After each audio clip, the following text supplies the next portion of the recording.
गोंदियात भव्य समाधान शिबिराचा जल्लोष. 25,000 कुटुंबांना थेट योजनांचा लाभ. मंत्री चंद्रशेखर बावनकुळे यांच्या हस्ते प्रमाणपत्र वितरण. प्रशासनाच्या नियोजनाची सर्वत्र दाद. मंत्री चंद्रशेखर बावनकुळे यांनी केले गोंदिया विधानसभेचे आमदार विनोद अग्रवाल यांचे मनसोक्त कौतुक. गोंदियात आज तालुकास्तरीय श्री छत्रपती शिवाजी महाराज महसूल समाधान शिबिर मोठ्या उत्साहात पार पडले. या भव्य शिबिरात महसूल मंत्री चंद्रशेखर बावनकुळे यांच्या हस्ते तब्बल 25,000 कुटुंबांना शासनाच्या 48 विविध योजनांचा लाभ देण्यात आला. यावेळी माजी केंद्रीय मंत्री प्रफुल्ल पटेल, आमदार विनोद अग्रवाल, विजय राहंगडाली तसेच संजय पुराम यांची प्रमुख उपस्थिती होती. या समाधान शिबिरातून नागरिकांना थेट दिलासा मिळाला. वर्ग 2च्या जमिनींचे वर्ग 1 मध्ये रूपांतर, कुटुंब प्रमुखाच्या निधनानंतर वारसांची नावे सातबाऱ्यावर चढवणे तसेच संजय गांधी निराधार योजनेअंतर्गत वंचित लाभार्थ्यांना अनुदान मिळवून देणे अशा अनेक महत्त्वाच्या सेवा एका छताखाली उपलब्ध करून देण्यात आल्या. शासनाच्या तब्बल 48 योजनांचा लाभ घेत हजारो नागरिकांनी या शिबिराला उत्स्फूर्त प्रतिसाद दिला. यावेळी महसूल मंत्री चंद्रशेखर बावनकुळे यांनी शिबिराच्या उत्कृष्ट नियोजनाचे कौतुक करत महाराष्ट्रातील सर्वोत्कृष्ट समाधान शिबिर गोंदियात आयोजित झाले असे गौरवोद्गार काढले. गोंदियातील ही समाधान शिबिर नागरिकांसाठी खऱ्या अर्थाने शासन तुमच्या दारी ही संकल्पना साकार करणारे ठरले असून प्रशासन आणि जनतेतील विश्वास अधिक दृढ करणारे ठरले आहे. गोंदिया तालुका विशेषतः गोंदिया विधानसभा में करीब 10,000 लाभार्थियों को छत्रपति शिवाजी महाराज महाराजस्व अभियान के अंदर समाधान शिविर के अंतर्गत आज यहाँ पर हम लाभ दे रहे हैं. और ये लाभ देते समय भी कुछ बातें ऐसी है, ग्रामीण भाग में 500 फीट के ऊपर का जो पट्टा रहता है या ज़मीन रहती है वो अतिक्रमण में, तो उनको 50%, 25% पैसा अलग अलग स्टेप में भरना पड़ता है. वो हमने उनको माफ़ करने के लिए बोला है. उन्होंने आज घोषणा की है कि 1000 फुट तक का पूरा माफ़ करेंगे और 1500 फीट तक के 25 या 50% की जगह 10% पैसे लेकर के या पूरा माफ़ हम कैसे कर सकते, उसकी घोषणा उन्होंने की है. साथ में जो नजुर में उसको रेगुलर करने के लिए, नियमित करने के लिए पैसे भरना पड़ता था, फ्री होल्ड करने के लिए अलग से पैसे भरना था, ये सभी शुल्क माफ़ करने का, साथ में जो हर साल नजुर का टैक्स लगता है ये माफ़ करने की हमने विनंती की है. उसको भी उन्हें सकारात्मकता दिखाई है.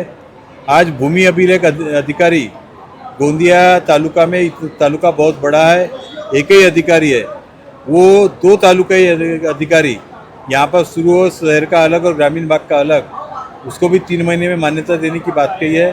इससे मोजनी और जो आने वाले जो बहुत सारे प्रॉब्लम्स रहते हैं, दुरुस्तियाँ रहती है, ये बहुत जल्द गति से होंगी.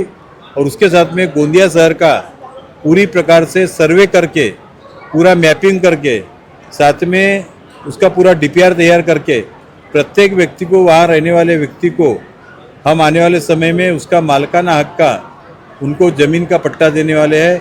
झुड़पी के जंगल के संबंध में भी सरकार सकारात्मक है. उसी के साथ में आज गोंदिया शहर में ऐसे बहुत सारे जो लोग हैं जो अनेक दिनों से कहीं न कहीं किसी के दूसरे के मकान में, किराए के मकान में रहते हैं, तो ऐसे आदमी को ज़मीन के साथ में मकान बना करके देने की योजना के ऊपर में भी निश्चित तौर पे गोंदिया शहर में काम किया जाएगा. और गोंदिया शहर में 10,000 पट्टे ऐसे हैं, 10,000 लोग ऐसे हैं कि जो अतिक्रमण के जगहों में रहते हैं, उनकी भी प्रक्रिया शुरू हो गई. आज करीब 100 लोगों को पट्टे यहाँ पर बांटे गए. आने वाले समय में झुड़पी जंगल वन जमीन को छोड़ करके इन सभी लोगों को बहुत जल्दी गोंदिया शहर में पट्टे वाटप करेंगे. आज या ठिकाणी छत्रपती शिवाजी महाराज महाराजस्व अभियानांतर्गत तालुकास्तरीय समाधान शिबिरचं आयोजन गोंदिया तालुक्यामध्ये करण्यात आलं होतं. त्यामध्ये सन्माननीय जिल्हाधिकारी महोदय यांच्या मार्गदर्शनाखाली आम्ही सर्वात आजचा महत्त्वपूर्ण काम म्हणजे आम्ही 4,190 जे अतिक्रमणधारक होते यांना सर्वांसाठी घरे या योजनेअंतर्गत आम्ही पट्टे वाटपाचं काम आज या ठिकाणी करण्यात आलं. सोबतच 5 ब्रास मोफत रेती वाटप, जे शासनाचा महत्त्वपूर्ण शासन निर्णय आहे, घरकुल लाभार्थ्यांना आम्ही जो वाटप करतो त्या अंतर्गत आज आम्ही 200 लाभार्थ्यांना 1,000 ब्रास रेतीचे जे पासेस आहेत, TP पासेस आहेत, त्याचं वाटप करण्याचं काम देखील आज यात करण्यात आलं. तसेच 7/12 दुरुस्ती असेल, सोबत बहुमतादार वर्ग 2चा 1 करणे असेल, तुकडेबंदी कायदेतील सुधारणानुसार नवीन फेरफार असतील आणि अशा वेगवेगळ्या महसुली सेवा, प्रलंबित फेरफार निकाली काढणे, अशा वेगवेगळ्या सेवांच्या माध्यमातून आम्ही जवळपास 8 ते 9 हजार लाभार्थ्यांना आज या शिबिराच्या माध्यमातून लाभ देण्यात आला आहे. तसेच या शिबिरस्थळी जवळपास 50 वेगवेगळ्या विभागाचे स्टॉलच्या माध्यमातून ही देखील शासनाच्या विविध योजनांची माहिती आणि अर्ज भरून घेण्याची प्रक्रिया देखील आज या ठिकाणी राबवण्यात आलेली आहे.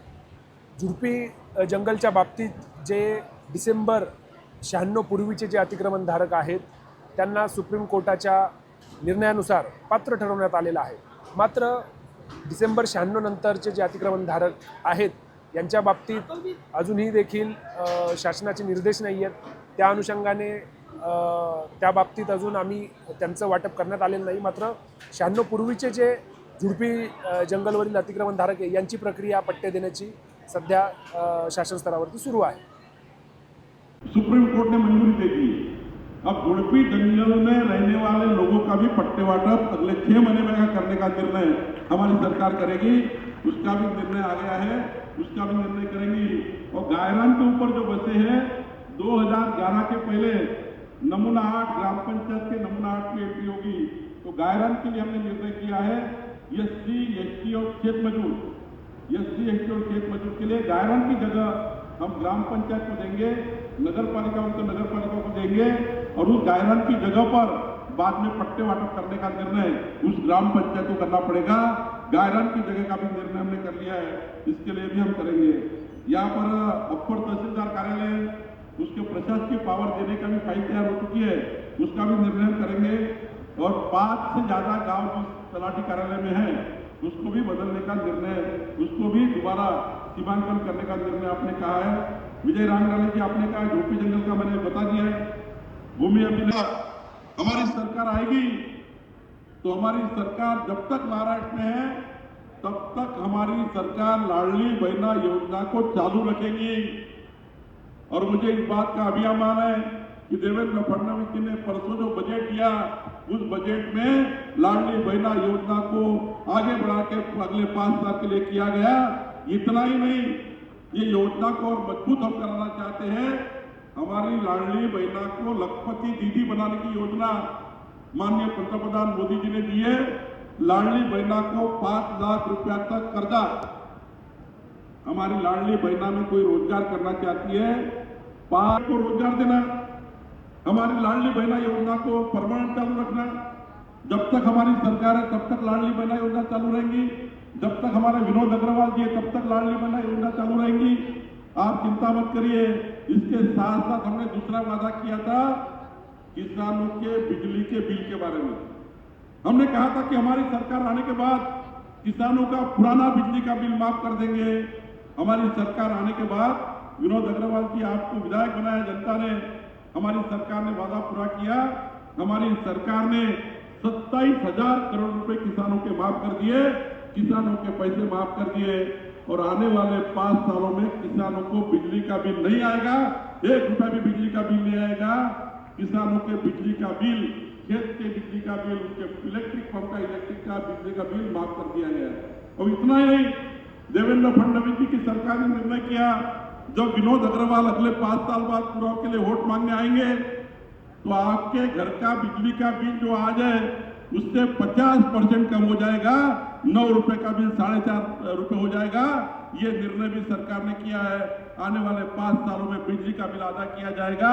इतना ही नहीं, तो अभी जो यहाँ पे लाभार्थी है, घरकुल के लाभार्थी है जिनको हम पट्टे वाटप कर रहे हैं, जो आर्थिक दुर्बल में आते हैं विनोद अग्रवाल जी, इनको हमको सूर्य घर लगा के देना है. कलेक्टर साहब आगे हमें सूर्य घर लगाना है. सूर्य घर की योजना प्रधानमंत्री मोदी जी ने लाई है. जिसके घर पे सूर्य घर लगेगा उसके घर में 15 साल बिजली का बिल ही नहीं आएगा. ये निर्णय हमारी सरकार ने किया है. वो निर्णय को भी हमें आगे लेके जाना है. इसके लिए हमारी सरकार ने आपको वादा किया था, हमारी सरकार ने यह भी वादा किया था, हमारे विनोद अग्रवाल, राम डाले जी, संजय पुराण अगर चुन के आते हैं तो हमारी सरकार बनेगी. हमारी सरकार किसानों का कर्जा माफ करेगी. और आज बहुत बहुत अभिनंदन करता हूं देवेंद्र फडणवीस सरकार का, देवेंद्र फडणवीस जी का. देवेंद्र फडणवीस जी ने 2 लाख रुपए किसानों का कर्जा माफ कर दिया गया. 2 लाख रुपए किसानों का कर्जा हर किसान का माफ कर दिया. इतना ही नहीं, जो चालू कर्जा है उसके लिए 50,000 रुपये का अनुदान भी, चालू कर्जा जिनका उनको 50,000 रुपये अनुदान भी देने का निर्णय किया। तो किसानों को मजबूत करने के लिए और किसानों को आगे लेके जाने के लिए एक भी किसान ने आत्महत्या नहीं करनी चाहिए, इसलिए सरकार ने निर्णय लिया है। किसानों के खेत में अगर पानी पहुंच जाता है, किसान के खेत में बिजली पहुंच जाती है और किसान के खेत में रास्ता पहुंच जाता है, तो किसान का बेटा कभी भी चपरासी की नौकरी नहीं मांगेगा, चपरासी की नौकरी नहीं मांगेगा। इसलिए हमने निर्णय किया है, मुख्यमंत्री बड़ी राजा पांधन रास्ते योजना लाई है और इस रास्ते के माध्यम से, इस योजना के माध्यम से विनोद अग्रवाल जी अगले 5 सालों में किसानों के सारे रास्ते पक्के बनाने का निर्णय सरकार ने किया है। किसानों के सारे रास्ते पक्के बनाने का निर्णय अपनी सरकार ने किया है। मुझे अभी जिलाधिकारी का अभिनंदन करना है। उन्होंने मुझे कहा था 1700 पांधन रास्ते को नंबरिंग किया गया। आज तक कोई सरकार ने विचार ही नहीं किया। देवेंद्र फडणवीस सरकार ने विचार किया है कि नेशनल हाईवे होता है, उसका नंबर है, स्टेट हाईवे का नंबर है, गांव में जाने के रास्ते का नंबर है, लेकिन किसान के खेत में अभी तक नंबरिंग नहीं की गई। अब किसान के खेत को नंबर भी दिया गया और किसान का खेत का रास्ता बनाने की योजना भी बन गई। इस माध्यम से हम किसानों को मजबूत करना चाहते हैं, किसान की प्रोडक्टिविटी बढ़ाना चाहते हैं, किसान की आय दोगुनी करना चाहते हैं, किसान के बेटे को उसकी गाड़ी खेत तक जानी चाहिए, ये निर्णय करना चाहते हैं। इसका भी हम निर्णय कर रहे हैं।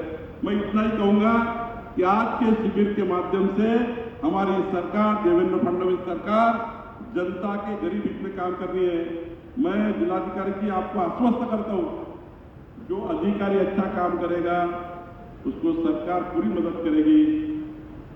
और आपने मेरा स्वभाव देखा है, जो पारदर्शी सरकार नहीं चलाएगा, जो भ्रष्टाचार करेगा, उसकी सरकार में कोई गए नहीं है। बदली के लिए, अपॉइंटमेंट के लिए, ट्रांसफर के लिए किसी के पास जाना नहीं पड़ता है। जो मेरिट वाला ऑफिसर है उसके घर में उसका प्रमोशन हो जाता है। आज हमारी सरकार ने केवल इतना ही काम नहीं किया, तो 750 अधिकारी कर्मचारियों का प्रमोशन करने का काम हमारी सरकार ने किया। पिछले 20 सालों से जो हमारे तलाटी से लेके, कोतवाल से लेके एडिशनल कलेक्टर तक 15 साल, 20 साल से हमारी सरकार में फाइलें पड़ी थी। किसी को यूनियन को नहीं आना पड़ा, किसी संगठन को नहीं आना पड़ा। सारे तहसीलदार को डिप्टी कलेक्टर बनाना, सीनियरिटी के माध्यम से डिप्टी कलेक्टर को एडिशनल कलेक्टर बनाना, एडिशनल कलेक्टर को एडिशनल कलेक्टर सिलेक्शन ग्रेड देने का और सिलेक्शन ग्रेड के लोगों को आईएएस बनाने का काम भी हमारी सरकार ने किया है। हमारी